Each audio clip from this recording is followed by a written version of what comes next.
দাদা আমি বাড়িতে এত পড়াশোনা করি, মানে সকাল থেকে সন্ধ্যে অবধি 12 12 ঘন্টা করে পড়াশোনা করি, তবু আমার কিছু মনে থাকে না। আমার পরীক্ষা লেগে সব যেন ছড়িয়ে যায়, মানে আমার রেজাল্ট এত খারাপ হওয়ার জন্য। বাট আমার বন্ধু যে নাকি 4 6 ঘন্টা করে পড়াশোনা করে সব কিছু এত সুন্দর মনে রাখতে পারে, সে কোচিংয়ে গিয়ে সব কিছু ফাটাফাট সব বলেও দিচ্ছে, প্লাস এক্সামে গিয়েও সে বারবার টপ করছে। মানে কি করে সম্ভব এটা? এইটা তুমি যদি শিখতে চাও, মানে এমন একটা প্রসেস যেটা তোমার হয়তো সেই বন্ধু ফলো করছে, সে জানে বাট তুমি জানো না, তার জন্যই সে কিন্তু বারবার ওই টপ করে যাচ্ছে। সে কিন্তু ওই সায়েন্টিফিক অ্যাপ্রোচ যেগুলো আছে সেগুলো কিন্তু ইউজ করছে, তুমি সেগুলো ইউজ করছো না। বাট ডোন্ট ওয়ারি, আমি আজকে ওই সবকটা মানে মাত্র তিনটে, তোমাকে আমি অ্যাপ্রোচ বলবো, যেই সায়েন্টিফিক অ্যাপ্রোচ তুমি যদি ইউজ করো তোমার লাইফে, নট মোর দেন 1 মান্থ, তুমি 1 মাস শুধু এটা ইউজ করো, প্রত্যেকটা জিনিস যেটা বলবো আমি 1 মাস ইউজ করো, আই গ্যারান্টি ইউ তোমার বন্ধু আজকে যেভাবে টপ করছে, যে অ্যাপ্রোচ লাগিয়ে টপ করছে, তুমি সেটাকে চ্যালেঞ্জ করবে, তুমিও কিন্তু সেম সারিতে চলে আসবে। আর এটা কোনো ম্যাজিক নয়, দিস ইজ সো সায়েন্টিফিক। এর মধ্যে কোনো ম্যাজিক নেই, বারবার আমি তোমাকে বলছি এর মধ্যে কোনো ম্যাজিক নেই। এটা যে স্টুডেন্ট এটাকে ফলো করবে সেই কিন্তু সেই জায়গাটায় পৌঁছে যাবে যেখানে ওই ওই যে বন্ধুটা যে স্মার্ট, কোয়াইট স্মার্ট, সে কিন্তু এটাকে বারবার ফলো করে বারবার টপ করছে। তো এই সায়েন্টিফিক অ্যাপ্রোচ ইউজ করে তুমিও সেরকমভাবে স্মার্ট হতে পারো। তো চলো আমি আজকে এই তিনটে যে অ্যাপ্রোচ খুব সরলভাবে তোমাকে এমনভাবে বুঝিয়ে দেবো, আই গ্যারেন্টি তুমিও কিন্তু ওরকম বারবার পড়তে তোমার একটু হবে না, এতক্ষণ ঘন্টা তো তোমার পড়তে হবে না, মাত্র 4 6 ঘন্টা এনাফ, তুমি পড়বে আর সেরকমভাবে তুমি রেজাল্ট তৈরি করবে। তো before start let me put a request actually, আমার এই চ্যানেলটা তোমরা সবাই জানো, আমার জাস্ট স্টার্ট করেছি, so I request all of you guys that একজন বন্ধুর সঙ্গে শেয়ার করো, দ্যাট ইজ ইনাফ। এই সবাই যদি একটা বন্ধুর সঙ্গে শেয়ার করে, আমার যে মোটিভেশনটা এই ভিডিওগুলো তৈরি করা, বিকজ এর পেছনে অনেক খাটনি থাকে, আমি প্রত্যেক রাতে আমি রাত জেগে জেগে ভিডিওগুলো তৈরি করতে হয়, বিকজ আমার দিনের বেলা সময় পাই না আমি। তো আই হোপ তোমরা এই আমাকে সাপোর্টটা করবে যাতে আমি আরও মোটিভেশন পাই। তো চলো এবার স্টার্ট করি। তো তিনটে সায়েন্টিফিক যে অ্যাপ্রোচ আমি তোমাকে বারবার বলছিলাম, তিনটে সায়েন্টিফিক অ্যাপ্রোচ কি যেগুলো আমি ফলো করলে আমার লাইফেও সেম রেজাল্টটা চলে আসবে। তো স্টেপ নাম্বার 1, যখন তুমি কোনো কিছু পড়াশোনা করছো, ইউজ ইউর অল সেন্সেস, মানে তোমার পঞ্চ ইন্দ্রিয়কে তুমি বেশি বেশি করে ইউজ করো। কেন? কারণটা হচ্ছে আমাদের যে অর্গ্যানসগুলো আছে, যত আমরা বেশি ইউজ করব তত বেশি আমাদের মনে থাকে। কারণটা হচ্ছে আমাদের যে কোনো কিছু স্টোর করার তার যে একটা ওয়ে। আমি তোমাকে যদি বলি, তুমি যদি কোনো একটা বই যখন পড়ছো না, যখন কোনো একটা বই তুমি পড়ছো, তুমি শুধু এখন পড়ছো, হ্যাঁ, এতে কি হচ্ছে, তোমার এই যে পড়াটা সেটা কিন্তু একটা মেমোরিতে যেখানে গিয়ে স্টোর হচ্ছে, সেটা কিন্তু টেম্পোরারি মেমোরি। বাট যখন তুমি তোমার অল সেন্সেস, মানে তুমি পড়ছো, তুমি দেখছো, চোখ দিয়ে দেখছো, সেটাকে প্রোনাউন্স করছো, সেটাকে লিখছো, সেটাকে শুনছো, যত তুমি তোমার পঞ্চ ইন্দ্রিয়কে ইউজ করছো, তাতে কি হচ্ছে, তোমার যে পড়াটা সেটা কিন্তু তোমার পার্মানেন্ট মেমোরিতে গিয়ে স্টোর হচ্ছে। তার মানে তুমি যখন শুধু পড়ছো তখন তাহলে কি হচ্ছে, তুমি কিন্তু কিছুক্ষণ পর আবার ভুলে যাবে, সেটা সেটা তোমার মনে থাকছে না। এর জন্য এটা হচ্ছে সিক্রেট বলতে গেলে, বেশিরভাগ সাকসেস যারা হয় সবাই কিন্তু এটাই ফলো করে। যখনই পড়বে তুমি সেটাকে লেখো, আর বলো, সেটাকে বলতেও হবে, সেটা দেখছো, সেটাকে লিখছো, সেটাকে বলতেও হবে, ঠিক আছে? তো তুমি এমন একটা প্র্যাকটিস ইউজ করো, যখন কোনো একটা সাবজেক্ট পড়ছো একটা নোটবুক বানাও ছোট একটা, বা একটা রাফ বুক বা রাফ একটা খাতা বানিয়ে দাও, সেটার মধ্যে হাবি যাবি, আমি বলছি না হাবি যাই, বাট যেটা প্রম্পট করছে সেটাকে লেখো। এটা কি হচ্ছে না, এটা তোমার কি হচ্ছে, সবকটা ইন্দ্রিয় তোমার ইউজ হচ্ছে। আর যখনই তুমি তোমার এই পঞ্চ ইন্দ্রিয় ইউজ করছো, এই যে ইনফরমেশন তুমি গ্যাদার করলে সেটা তোমার ডাইরেক্টলি গিয়ে স্টোর হচ্ছে কোথায়, না তোমার পার্মানেন্ট মেমোরিতে গিয়ে ইউজ হচ্ছে। ফলে তো কি হচ্ছে, তোমার খুব কম সময়ের মধ্যেই ব্যাপারটা কিন্তু স্টোর হয়ে গেলে কোথায়, পার্মানেন্ট মেমোরিতে। এতে কি হচ্ছে, তোমার বারবার বেশি সময় ধরে পড়তে হচ্ছে না, কারণ তুমি যদি শুধু পড়ো, এরম করে পড়লে কিছুক্ষণ পর কি যেন পড়েছিলাম ভুলে গেলাম, যা বাবা আবার পড়তে হচ্ছে। আচ্ছা, ওটা আর তো একই টপিক তুমি বারবার বারবার পড়ছো, তার মানে কি তুমি মুখস্থ করার চেষ্টা করছো।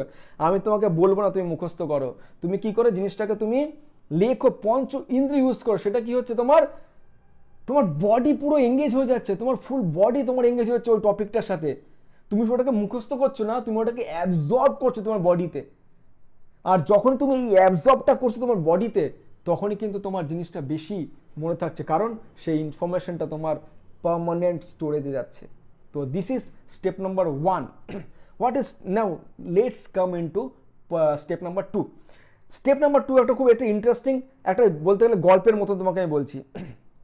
সাপোজ যখন তোমাকে আমি বলছি বিরিয়ানি, তোমার মাথার মধ্যে কি আসছে? দাদা বৌদির বিরিয়ানি বা আরসালান বিরিয়ানি বা সামথিং এলস। তো তুমি ভালো করে বুঝতে পারছো, যখনই বিরিয়ানি শব্দটা বললাম তোমার মাথার একটা ইমেজ তৈরি হলো। Okay, now let's come into suppose যখনই ক্রিকেট বলছি শব্দটা, তখন তোমার মাথার মধ্যে সচিন টেন্ডুলকার অথবা বিরাট কোহলি অথবা রোহিত শর্মা, তো তার ইমেজটা চলে আসলো।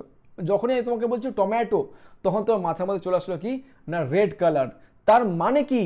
তার মানে খুব সিম্পল, কি বলতো? তার মানে হচ্ছে আমাদের ব্রেন একটা সিস্টেমে কাজ করে।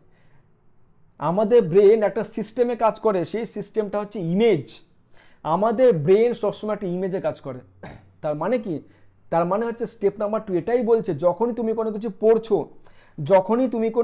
পড়ছো, কোনো theory, history, geography, anything, visualize, ওটাকে ভিজুয়ালাইজ করো, চোখের সামনে ভিজুয়ালাইজ করো। সাপোজ আমি তোমাকে একটা স্টোরি বললাম, একটা তোমাকে গল্প বললাম, ঠিক আছে? তুমি গল্পটা কি করছো? শুনছো, অ্যাট দ্য সেম টাইম তোমার কাছে একটা ছবি তৈরি হয়ে যাচ্ছে, সেই ছবিটা তোমার মাথার মধ্যে বসে যাচ্ছে। তার মানে কি? আমি যে তোমাকে কথাগুলো বললাম, কথাগুলো কিন্তু তোমার মাথায় স্টোর হচ্ছে না, ব্রেনে স্টোর হচ্ছে না। ব্রেন কিন্তু কথাগুলোকে স্টোর করতে পারে না বেশি দিন। ব্রেন কি করছে? এটা ইমেজগুলোকে স্টোর করছে। যখন আমি তোমাকে গল্পটা বলছি, তোমাকে যে ইমেজটা তৈরি করলো সেই ইমেজটা স্টোর করছে। তার মানে কি? ব্রেন আমাদের ইমেজকে স্টোর করতে পারে লং টাইম। বাট যখন তুমি জাস্ট পড়ছো ওটাকে উইদাউট ক্রিয়েটিং এনি ইমেজ, তখন কিন্তু জিনিসটা কিন্তু টেক্সট ফরম্যাটে স্টোর হওয়ার চেষ্টা করছে এখানে, বাট সেটা কিন্তু বেশি করে মনে রাখতে পারবে না। বিকজ আমাদের ব্রেন একটা সিস্টেমে কাজ করে, সেই সিস্টেমটা হচ্ছে কি ইমেজে কাজ করে। এই যখনই তোমাকে আমি বললাম যে এনি ক্রিকেটার তুমি নাম নাও, বা তোমাকে সিঙ্গারের জন্য নাম, আমি তোমার যখনই বলছি বলিউড সিঙ্গার, তোমার মাথার মধ্যে অরিজিৎ সিং চলে আসবে। কেন? বিকজ সিঙ্গারের ক্ষেত্রে কিন্তু ইমেজটা কি আছে? কি ইমেজ হচ্ছে অরিজিৎ সিং এর। তো ইমেজে আমাদের ব্রেন কিন্তু লোড করতে পারে, ইমেজে স্টোর করে। যখনই তুমি কোনো কিছু পড়ছো না, ওটাকে তুমি ভিজুয়ালাইজ করো, ইউ ট্রাই টু ভিজুয়ালাইজ, ওটাকে ইম্যাজিন করো, মেক এ স্টোরি। ফিক্স পড়ছো, কোনো একটা টপিক পড়ছো, সেই টপিকটাকে একটা স্টোরির মতন করে পড়ো। ওই যখনই তুমি স্টোরির মতন করে পড়ছো, তখনই কি হচ্ছে না, তোমার মাথায় কিন্তু একটা ইমেজ তৈরি হয়ে যাচ্ছে। আর যখনই তোমার মাথার মধ্যে তুমি একটা ইমেজ দিয়ে দিলে, ওটা তুমি ভুলবে না boss. That information is going to be permanent. তোমাকে বারবার করে সময় নিয়ে বসে থাকতে হবে না টপিকটা পড়ার জন্য। এরকম করে পড়ছে, মানে কিছু কিছু স্টুডেন্ট আছে একটা টপিকই বারবার পড়তে থাকে বিকজ ও টেক্সটগুলোকে মাথায় ঢোকানোর চেষ্টা করছে। That is not possible. সেটা মুখস্থ বিদ্যা বলে। মুখস্থ বিদ্যা করে তুমি কিন্তু বেশি করতে পারবে না। তুমি যতক্ষণ না ভিজুয়ালাইজ করছো ব্যাপারটাকে, ততক্ষণ তোমার ব্রেন স্টোর করতে পারছে না। তার মানে ভাবো তুমি ব্রেন কত, মানে তোমাকে পুরো ব্যাপারটাই করতে হচ্ছে সায়েন্টিফিকভাবে, ঠিক আছে? বিকজ সব জিনিসের একটা রাস্তা হয়, প্রপার ওয়ে আছে। সব জিনিসের কিন্তু প্রপার ওয়ে আছে। তুমি যতক্ষণ পর্যন্ত না ওই প্রপার ওয়েতে তুমি ইউজ করছো, ততক্ষণ তুমি, যেরকম সাপোজ ধরো নাকি না জয়েন্ট এন্ট্রান্স, যে তোমার আইআইটিতে যাওয়ার একটা ওয়ে আছে, কি না জয়েন্ট এন্ট্রান্স পরীক্ষা দাও, ওখান থেকে ভালো র্যাঙ্ক করো, তারপরে তুমি আইআইটিতে যাও। তুমি যদি অন্য কোনো ওয়েতে আসার চেষ্টা করো, সেটা কিন্তু তোমার অ্যালাউড না, দ্যাট ইজ নট অ্যালাউড। তার জন্য বলছি প্রত্যেকটা জিনিসের কিন্তু একটা প্রপার ওয়ে আছে, সেই ওয়েটা তোমাকে জানতে হবে। তো আমি যখন কোনো কিছু পড়াশোনা করছি, তার একটা ওয়ে আছে কি করে স্টোর করতে হয়। তো this are the scientific way, ঠিক আছে? নাও coming to step number 3। Step number 3 কিন্তু একদম অসাম একটা, তোমাকে আমি জাস্ট আইডিয়া দিচ্ছি, অসাম আইডিয়া এই জন্যই বলছি বিকজ এটা তুমি নিজেকে টেস্ট করতে পারবে। কীভাবে টেস্ট করবে? সাপোজ তুমি একটা টপিক পড়লে আজকে, বা তোমাকে টিচার পড়ালো, বা তুমি নিজে সেটা বই থেকে পড়ে নিলে, ঠিক আছে? কি করতে হবে তোমাকে জানো তো? এবার তুমি যখনই ওই টপিকটা পড়ছো, ভালো করে শুনবে, তুমি যখন ওই টপিকটাকে পড়ছো, অ্যাজ ইফ ওই পড়ার পর you going to explain someone. এবার সামওয়ানটাকে তোমার বন্ধু হতে পারে। তোমার বন্ধুকে তুমি যখন কোনো টপিক পড়ছো, তোমাকে মাথায় রাখতে হবে এই টপিকটা আমার বন্ধুকে বোঝাতে হবে, হ্যাঁ। এবার বন্ধু আমাকে এই কোশ্চেনটা করতে পারে, ওই কোশ্চেনটা করতে পারে, এই কোশ্চেনটা না করলে তারপর ওই কোশ্চেনটা করবে, এই উত্তরটা দিলে তারপর ওই কোশ্চেনটা করবে। তার মানে কি হচ্ছে, তোমার মাথার মধ্যে পুরো পিকচার ক্লিয়ার হয়ে যাচ্ছে। তার মানে কি হচ্ছে, তুমি যখনই কোনো টপিককে তুমি পড়ছো, অ্যাজ ইফ তোমার কাউকে বোঝাতে হবে, তখনই কিন্তু তোমার মাথার মধ্যে যে অ্যাক্টিভ সেলসগুলো, সেগুলো অ্যাক্টিভ হয়ে যাচ্ছে।